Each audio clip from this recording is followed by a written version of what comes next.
राजनीति में काफ़ी बार ऐसा होता है कि जब ज़रूरत होती है एक दूसरे की तो रिलेशंस काफ़ी अलग होते हैं। और जब ऐसा लगता है कि मैं बहुत ही सिक्योर पोजीशन में पहुंच गया हूं तो मुझे किसी की क्या ज़रूरत है, तो थोड़ा सा रिलेशन चेंज हो जाता है।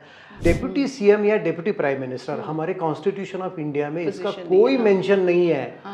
उनके लिए कोई खास अधिकार ऐसे लिखे नहीं है कि being a deputy prime consolation prize की दैट्स इट। एक मेडिकल सेल जो पहले शिंदे सरकार के टाइम पे चलता था, अब देवेंद्र फडणवीस का अलग वो सेल बना हुआ है, लेकिन शिंदे ने फिर भी अपने हिसाब से एक मेडिकल सेल खोला हुआ है। महाराष्ट्र में 3 राजनीतिक दल का एक सरकार जो चल रहा है उसके अंदर काफी तनाव नजर आ रहा है, खासकर बीजेपी और शिवसेना दलों के अंदर। और उनके नेता जो है अब काफी हद तक खुल के इस तनाव का इजहार भी कर रहे हैं। इसका क्या रीजन है, इस तनाव के पीछे की कहानी? मेरे साथ है Ravi Kiran Deshmukh, political editor of Free Press Journal. जानना चाहेंगे रवि किरण जी कि अभी जो मामला यहां तक पहुंच गया है कि सिक्योरिटी डाउनग्रेड हुआ है एकनाथ शिंदे जी का, लेकिन इसके पीछे का अगर हम देखें तो काफी समय से कुछ ना कुछ तनाव, कुछ ना कुछ इस तरह के रिपोर्ट्स आ रहे थे कि दोनों पार्टियों में बहुत अच्छा फ्रेंडली रिलेशन नहीं रहा। हाँ, ये बात सच है कि दोनों पार्टियों में फ्रेंडली रिलेशन पहले जैसे नहीं रहे हैं, जैसे वो इलेक्शन के पहले हुआ करते थे। होता है राजनीति में, काफ़ी बार ऐसा होता है कि जब ज़रूरत होती है एक दूसरे की तो रिलेशंस काफ़ी अलग होते हैं। और जब ऐसा लगता है कि मैं बहुत ही सिक्योर पोजीशन में पहुंच गया हूं तो मुझे किसी की क्या ज़रूरत है, तो थोड़ा सा रिलेशन चेंज हो जाता है। पॉलिटिक्स एक ऐसा फील्ड है जहां पे ऑलमोस्ट एवरी डे आपको ये प्रूव करना पड़ता है कि मेरी ज़रूरत क्या है। ये बहुत ही अलग रेलेवेंस बनाने रखना और अपना इम्पोर्टेंस जो है, रेलेवेंस के साथ इम्पोर्टेंस भी साथ में कायम रखना एक बहुत अलग बात है। और राजनीति बहुत ही रुथलेस फील्ड है, आई कैन टेल यू, बहुत ही रुथलेस है। यहाँ पे रिलेशंस के बजाय एक दूसरे की ज़रूरत काफ़ी देखी जाती है कि आपकी ज़रूरत मेरे लिए क्या है और मेरी ज़रूरत आपके लिए क्या है। So naturally after elections Shiv Sena और भाजपा में कई मुद्दों पर खींचातानी हो रही है। उसका एक कारण ऐसा है कि एकनाथ शिंदे पहले सीएम थे, तो being a CM he used to have tremendous power. इतनी पावर होती है सीएम को कि वो चाहे तो अपने स्टेट में कुछ भी कर सकता है। और पूरा सेंट्रलाइज है ये पावर सेंटर, चाहे कितना भी डिसेंट्रलाइजेशन की हम बात करें। जबकि डेप्यूटी सीएम भी है, लेकिन वो कई हद तक नाम के वास्ते रहते हैं। और very good point, I can explain to you. Deputy CM ये एक पॉलिटिकली डेकोरेटिव पोस्ट है। अच्छा, डेप्यूटी सीएम या डेप्यूटी प्राइम मिनिस्टर हमारे कॉन्स्टिट्यूशन ऑफ इंडिया में इसका कोई मेंशन नहीं है। उनके लिए कोई खास अधिकार ऐसे लिखे नहीं है कि being a deputy prime minister, that's it. उनको सिर्फ एक डेजिग्नेशन है कि आपको एक प्रोटोकॉल मिले कि भाई नेक्स्ट टू सीएम है, दैट्स इट। मिनिस्टर में क्या होता है कि 10, 15, 20, 25 होते हैं, तो नेक्स्ट टू सीएम कौन है, फिर क्या है। प्रोटोकॉल में डेप्यूटी सीएम सीएम के बाद आता है। ये प्रोटोकॉल के हिसाब से पोस्ट बनाई गई है, लेकिन उसके अधिकार एक मिनिस्टर से ज्यादा कुछ भी नहीं है।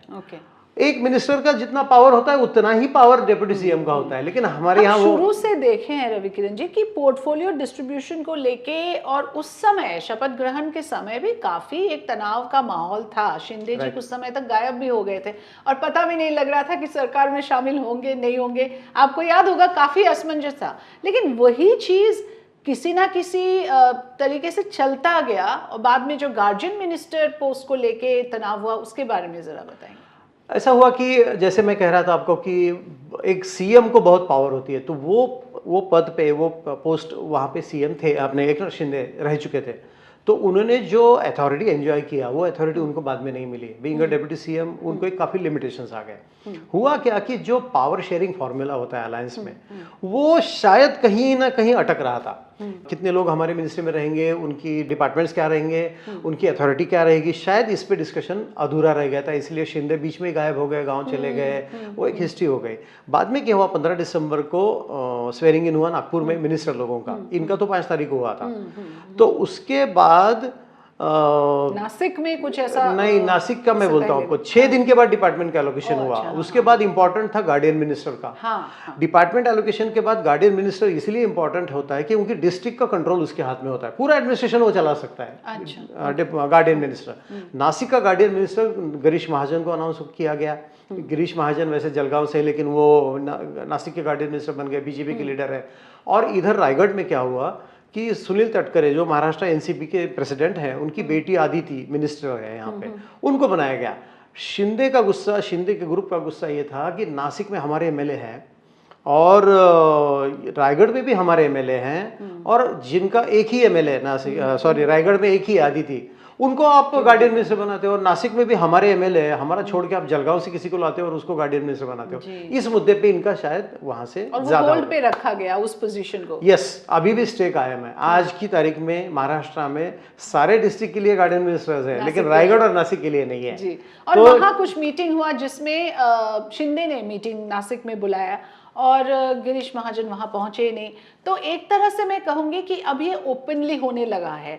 उसके बाद जो अभी हम देख रहे हैं, एक मेडिकल सेल जो पहले शिंदे सरकार के टाइम पे चलता था, अब देवेंद्र फडणवीस का अलग वो सेल बना हुआ है, लेकिन शिंदे ने फिर भी अपने हिसाब से एक मेडिकल सेल खोला हुआ है। तो एक तरह से वो चाहते हैं कि वो उन्होंने जो शुरू किया वो चलता जाए पैरेलली, और उससे भी वो चीज़ भी शायद फडणवीस को पसंद नहीं आ रहा हो। शायद हो सकता है, क्योंकि देखिए एक ह्यूमन टेंडेंसी है कि जब भी कोई बीमार होता है और उसको कहीं से हेल्प मिल जाती है तो लाइफ लॉन्ग इंडेप्टेड रहता है उसके में, उस काफ़ी वो होता है कि मुझे लॉयलिस्ट बन जाता है। शिंदे ने ये देखा कि जब वो सीएम थे तो उनका मेडिकल सेल जो था वो काफ़ी चर्चा में रहा, करोड़ों रुपया बांटा गया, लोगों के हॉस्पिटल्स के बिल दिए गए, लोग जुड़ गए उनके साथ, और काफ़ी सेंटिमेंटल वैल्यू है उसमें। तो उनको ये लगा कि अब मैं डिप्टी सीएम बन गया हूँ तो वही रिश्ता कायम होना चाहिए लोगों के साथ, क्योंकि लोगों को ये जो हेल्प करते हैं हम डिस्ट्रेस में, वो हेल्प काफ़ी याद रहती है और उसका लोग काफ़ी ध्यान में रखते हैं उसका। तो शायद नहीं चाहते थे, वो रुकवाना नहीं चाहते थे, और पॉलिटिकली कनेक्शन बहुत अच्छा बन जाता है ना आपका, लोग पॉलिटिकली आपके साथ जुड़ जाते हैं लाइफ लॉन्ग। तो उनको ये लगा कि सीएम तो मैं नहीं हूँ, तो वो जो सेल था मैंने पहले सीएम में जब था तब, तो कायम होना चाहिए, इसलिए उन्होंने शायद बनाया। लेकिन ये पैरेलल सिस्टम है। और एक लाइन में आपको एक डिफरेंस बता देता हूँ, सीएम का मेडिकल सेल होना एक अलग बात है, क्योंकि सीएम को एक फंड आता है, चैरिटेबल फंड आता है उनका, जो महाराष्ट्र से कई जगह से आता है, लेकिन डिप्टी सीएम के पास कोई ऐसा फंड नहीं है मेडिकल के लिए। एक बहुत बड़ा फर्क है। अब शिंदे ये मेडिकल सेल कैसे चलाते हैं, कौन से फंडिंग कहां से लाते हैं, ये बड़ा इंटरेस्टिंग ये मैंने उनका कोई अधिकारी का बयान सुना, वो ये कह रहे थे कि हम लोग फंड्स नहीं डिस्पर्स कर सकते, ठीक है, लेकिन हम हेल्थ मिनिस्ट्री के साथ कोऑर्डिनेट करके इसको चलाएंगे। हाँ, आपने बहुत ही अच्छा पॉइंट मुझे बताया जो मैं भूल रहा था, क्योंकि public health minister Prakash Ambedkar है, कोल्हापुर से हैं वो, और वो शिंदे के ग्रुप के हैं। तो शायद वो बेसिस है उनका कि पब्लिक हेल्थ डिपार्टमेंट अगर शिवसेना के पास है, क्यों ना एक अच्छा उपयोग किया जाए उसका, और उसी से जुड़ा हुआ एक सेल डिप्टी सीएम के ऑफिस में बनाया जाए। एक और सवाल अभी उठ रहा है कि देवेंद्र फडणवीस अभी तक वर्षा बंगलो क्यों नहीं प्रवेश किए, क्या रहस्य है इसके पीछे?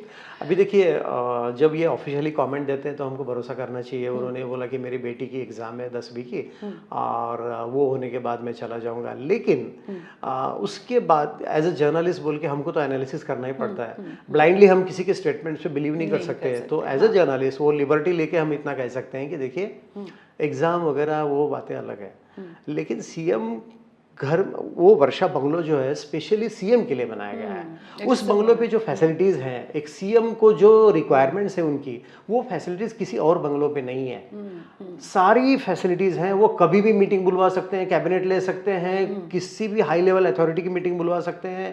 काफ़ी बड़ा बंगलो है, और एक अथॉरिटी और प्रोटेक्शन बहुत ज़बरदस्त है उसको।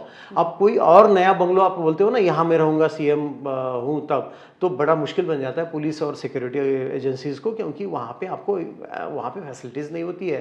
तो पता नहीं अब सागर बंगलो पे उन्होंने क्या किया है और कैसे बनाया, लेकिन वहाँ पे उन्होंने जाना चाहिए था।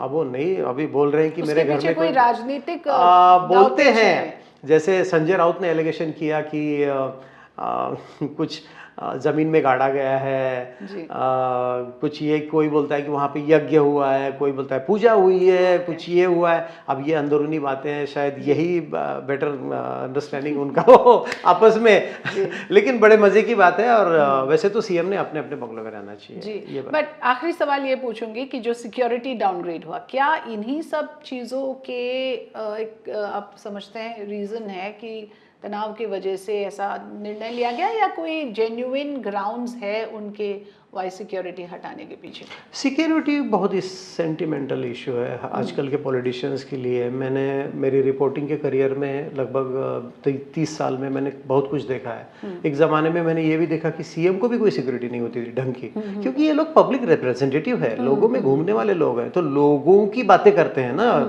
तो इनको दुश्मन कहाँ से पैदा होने लगे? कौन मारेगा इनको? सीएम को 93 के बाद प्रोटेक्शन ज़्यादा मिलने लगा, क्योंकि 93 में मुंबई में क्या हुआ आपको भी पता है, बॉम्ब ब्लास्ट हो गए, और उसके पहले बाबरी मस्जिद के ढहने के बाद काफ़ी लॉ एंड ऑर्डर की इशू बन गई थी। तो उसके बाद नक्सलाइट इशू आ गया चंद्रपुर और गढ़चिरौली में, तो सीएम को थोड़ा सा प्रोटेक्शन मिलने देने पुलिस ने शुरू किया। लेकिन धीरे धीरे आजकल सारे लोग प्रोटेक्शन में घूमते हैं। एक सेंटिमेंटल वैल्यू जुड़ गई लोगों की, मैं प्रोटेक्शन में हूँ, मेरे साथ पुलिस है, तो कुछ भी होगा तो वो देखेंगी। लेकिन उसमें रिसोर्स वो तो अलग है बात, इसके ऊपर ही अपना एक अलग डिस्कशन हो सकता है, वो जाने दीजिए। टू सम अप मैं इतना ही कहूँगा कि जब ये लोग शिवसेना छोड़ के एकनाथ शिंदे के नेतृत्व में गुवाहाटी चले गए थे, उस वक्त उनको एक थ्रेट थी कि मुंबई में ये लोग जब आएंगे तो शिवसेना का गढ़ रहा है मुंबई, तो इनको शायद हमला हो जाए, तो वहाँ पे प्रोटेक्शन दिया गया था। अभी पुलिस को ऐसा लगा है कि नहीं अभी इतना ज़रूरत नहीं है, शांत हो गया वातावरण, राजनीति अभी अपने ढंग से चल रही है, तो क्या ज़रूरी है। लेकिन कहना बहुत आसान है, ये शायद हम कहें कि भाई 100% उनका आर्गुमेंट एक्सेप्टेड है, लेकिन इनको क्या लग रहा है शिंदे सेना के लोगों को, शिंदे सेना इसलिए हम कहते हैं कि उद्धव सेना से शिंदे सेना, उनको ये लग रहा है कि नहीं हमारा इंपॉर्टेंस ही खत्म कर दिया आपने, हमारे साथ सिक्योरिटी, हाँ हमारे साथ सिक्योरिटी, हमारा पॉलिटिकल इंपॉर्टेंस आपके लिए खत्म हो गया, इसका ये इंडिकेशन है। ये बहुत सेंटिमेंटल तरीके से लिया गया। और ऑन द अदर हैंड दूसरी बाजू में सारे मिनिस्टर्स को वाई कैटेगरी सिक्योरिटी दी गई है। ये बहुत इंपॉर्टेंट पॉइंट है कि मिनिस्टर लोगों में से कई लोग ऐसे हैं कि जो जूनियर हैं या जिनके नाम पे कोई गलत बात कभी लिखी नहीं, बोली गई नहीं है, उनको भी वाई कैटेगरी की सिक्योरिटी दी गई है। तो इसके ऊपर भी आगे बहस होती रहेगी कि एक तरफ आप किसी लीडर का निकाल रहे हो और एक तरफ आप मिनिस्टर्स का, जिनको जरूरी है कि नहीं, तो दो अलग-अलग मापदंड नहीं होना चाहिए, एक ही स्टैंडर्ड के डिसीजंस होने चाहिए। Thank you so much Ravi Kiran ji for joining us. Thanks to all the viewers. Do continue to subscribe and follow us for more such stories.